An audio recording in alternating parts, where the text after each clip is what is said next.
Catalina Valdés, soy historiadora del arte y con este video respondo a una invitación que me ha hecho Fundación Antena para comentar una obra ícono del arte chileno. La invitación es muy interesante porque implica pensar cómo una obra se convierte en un ícono. Y eso nos conduce a reconstruir ciertos contextos históricos de exposición, de reproducción, de validación, reconocimiento, investigación, etcétera, que pasan a hacer que esta obra forme parte de una memoria colectiva y se integre a una historia cultural de escala nacional en este caso. Pocas de esas cosas ocurrieron con la obra que yo quiero comentarles y sin embargo se trata de una obra que fue una obra ícono en su momento, así que los invito a conocer Entre Cardos de Rafael Correa. Son 4 los temas que me gustaría comentar en relación a esta pintura. En primer lugar, es una obra que nos sirve de ejemplo para entender el género animalista, un tipo de pintura que se puso muy de moda a mediados del siglo XIX y que continuó en boga hasta comienzos del XX y que no podía faltar en una colección de un burgués que se preciara de tal. Un género que encuentra entre sus principales exponentes a Rosa Bonheur, pintora francesa, y a Edwin Landser, pintor británico, que eran retratistas de animales. En segundo lugar, me interesa porque es un buen ejemplo de la formación académica que recibió Rafael Correa,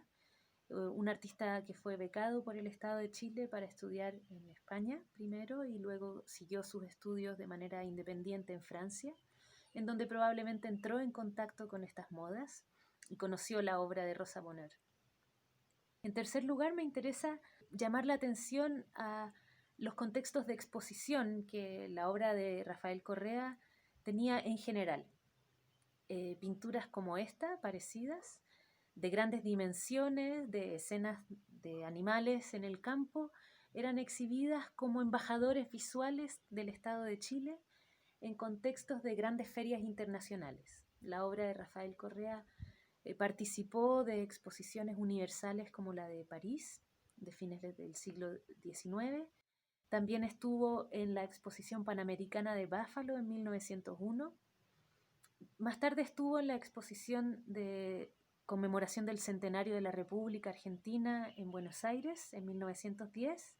y el mismo año estuvo en la exposición inaugural del Museo Nacional de Bellas Artes del Parque Forestal en Santiago. En todos esos contextos, principalmente en los primeros, la obra convivía con otras manifestaciones de la cultura moderna, desde experimentos como el de la electricidad de Tesla, que fue expuesta en Buffalo por primera vez, hasta artesanías en cuero, herramientas de industrialización del campo, fotografías, etc. En ese contexto, la obra de Rafael Correa convive con toda una manifestación y una celebración de la cultura moderna que está en plena ebullición en este periodo pre-Primera Guerra Mundial. Cuarto punto que me gustaría comentarles es que esta pintura, en general la obra de Rafael Correa, trae un mundo, el mundo del campo, el mundo rural, el mundo de las vacas, un mundo que para el cambio del siglo está en plena mutación. Coincide esta obra con el desarrollo de una agricultura cada vez más industrializada, coincide también la importación de razas de animales para el desarrollo de una industria lechera, de una industria de carne, cada vez más fuerte y apreciada en el contexto latinoamericano en general, en Chile, sobre todo el de la leche. Coincide con la migración de profesionales y de industriales que se proponen desarrollar esta industria y consolidar la naturaleza, el territorio de Chile, como un agente de recursos para fortalecer la economía del país. En ese sentido, la pintura de Rafael Correa no debe ser leída en tono nostálgico, no es la mirada del burgués urbano que reflexiona y recuerda el campo, tal vez como un espacio que ya no existe más o que dejó de estar vinculado a su experiencia cotidiana, sino que más bien entenderla como una pintura que celebra la modernización, la industrialización de la naturaleza. Las vacas de Correa no son vacas criollas, no son las vacas que tradicionalmente se encontraban en el campo en esa época, sino que son vacas de raza,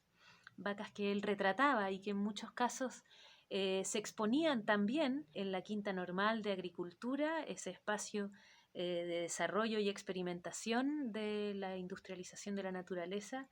en el contexto de Santiago, y en donde también circulaban las vacas como catálogo por medio de la fotografía para promover distintas funciones. Ahí es interesante acordarse que el taller de Rafael Correa, que quedaba en la calle Santa Rosa, tenía una puerta grande del tamaño de una puerta de un establo por donde circulaban esas vacas, las vacas premiadas de cada uno de los años en donde él trabajó, para precisamente hacerlas pasar a retratarse. En ese sentido, la obra de Rafael Correa es el retrato de la modernización del campo. Y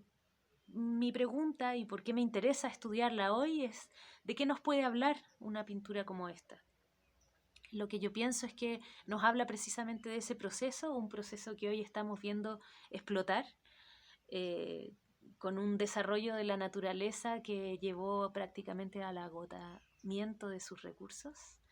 y al agotamiento de la idea de naturaleza como recurso. Por eso que me importa volver a considerar la obra de Rafael Correa como una obra ícono,